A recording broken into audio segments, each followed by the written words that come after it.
Arkadaşlar merhaba. Bugün sizlere Zippo taşının nasıl değiştirileceğini göstereceğim. İşleme geçmeden önce belirtmek istediğim bir husus var. Taş satın alırken orijinal Zippo taşı almaya özen gösterin. Piyasada satılan diğer ürünler, orijinal olmayan taşlar, şurada görmüş olduğunuz çarka zarar verecektir. Çark zarar gördüğü zaman garanti kapsamı dışında kalıyor. Birkaç lira kâra geçmek için ömür boyu garantiden olmuş olursunuz. Zippo taşları yumuşaktır. Daha çok kıvılcım verirler. Piyasada satılan diğer ürünler, diğer taşlar ise serttir ve kıvılcımları azdır. Hem sizi yorar hem çakmağınıza zarar verir. Bu sebeple orijinal ürün almaya özen gösterin. Çakmağınızın taşı bittiği zaman şöyle kapağını açıp şurada görmüş olduğunuz mandalı yukarıya veriyoruz. Daha sonra baş kısmından tutup dışarıya doğru çekiyoruz. Kasayla bir işimiz yok. Şurada görmüş olduğunuz gibi bir vida var. Bunu herhangi bir tornavida ya da bu dişi tutabilecek herhangi bir metal ile birkaç tur çevirdikten sonra elinizle zaten gerisini halledebiliyorsunuz. Vidanın altında yay var. Çıkarırken dikkat etmenizi öneririm. Fırlayabilir. Yayı böyle çıkardıktan sonra dikkat ederseniz burada da bir metal bir parça var.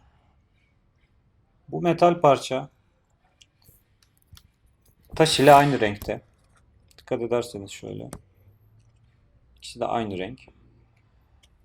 Bu şöyle bir soruna yol açabiliyor. Bazı kullanıcılar, bu arada taşımız da düştü. Taşımız bitmemişti de video için. Şöyle bir kenara bırakalım. Hatta şöyle göstereyim. Bu biraz kararmış ama aynı renkteler. Normalde. Bazı kullanıcılar taş bittiği zaman çarkın altına bakıyorlar. Burada çünkü gözüküyor taş. Bu metali gördükleri zaman hala taşın orada olduğunu, taşın bitmediğini düşünüyorlar ve sürekli çakmaya devam ediyorlar. Bunun önüne geçmek için eğer şu çarka şöyle bastığınız zaman, eğer çakmağa çaktığınız zaman kıvılcım çıkmıyorsa büyük ihtimalle taş bitmiştir. Yeni bir taş koymanızı öneririm.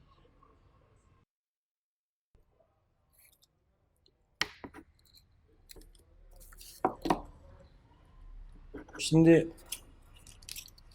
taşı çıkarma işlemine geçelim. Almış olduğumuz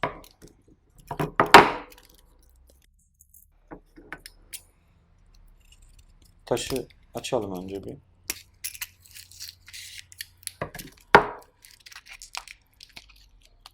Ambalajdan çıkardığımız zaman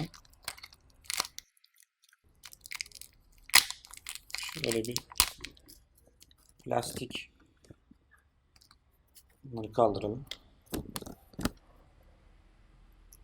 Plastik bir koruyucu bir şeyi var bunun. Çok kullanışlı bir şey. Şurada bir çark var yine. Çark aşağı doğru çeviriyorsunuz. Şu ağzı taş yönüne bakıyor. Aşağı doğru verdiğiniz zaman bir tane taş şu hazneye giriyor.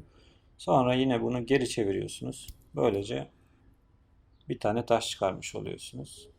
Taşımızı alıyoruz. Bunu bu şekilde bırakıyoruz.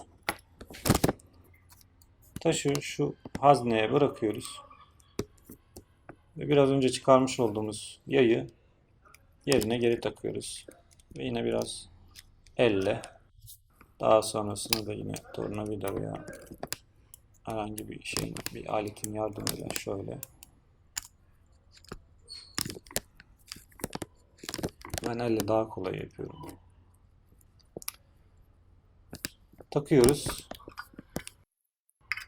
Kasayı yerine yerleştiriyoruz. Buradaki mandalı da yine aşağı veriyoruz. Ve çakmağımızı yakıyoruz. Biraz ilk yakışta biraz sert olacaktır. Çünkü yeni taş. Çark yerini yapana kadar biraz zorlanacaktır. Ama daha sonra normal haline gelecektir. Taş konusunda sık sorulan sorulardan bir tanesi, bir Zippo taşıyla çakmağımı ne kadar kullanabilirim? Bu tamamıyla kişiden kişiye değişen bir şeydir. Normal sigara içen, günde bir paket sigara içen bir bireyin kullanacağı taş ayda veya işte 1,5 ayda bir taştır. Sadece sigara için kullanırsa tabii. Yani ortalama taşın ömrü 1-1,5 ay diyebiliriz sigara kullanıcısı için. Onun haricinde tamamıyla kullanımla alakalı bir şey. Ne kadar çok çakarsanız doğal olarak o kadar hızlı biter taş. Bir haftada bitiren de var, 6 ayda bitiren de var. Bu tamamıyla size bağlı bir şey. Bu videomuzun sonuna geldik. Sormak istediğiniz sorular olursa videonun altında yorum olarak sorabilirsiniz. İyi günler diliyorum.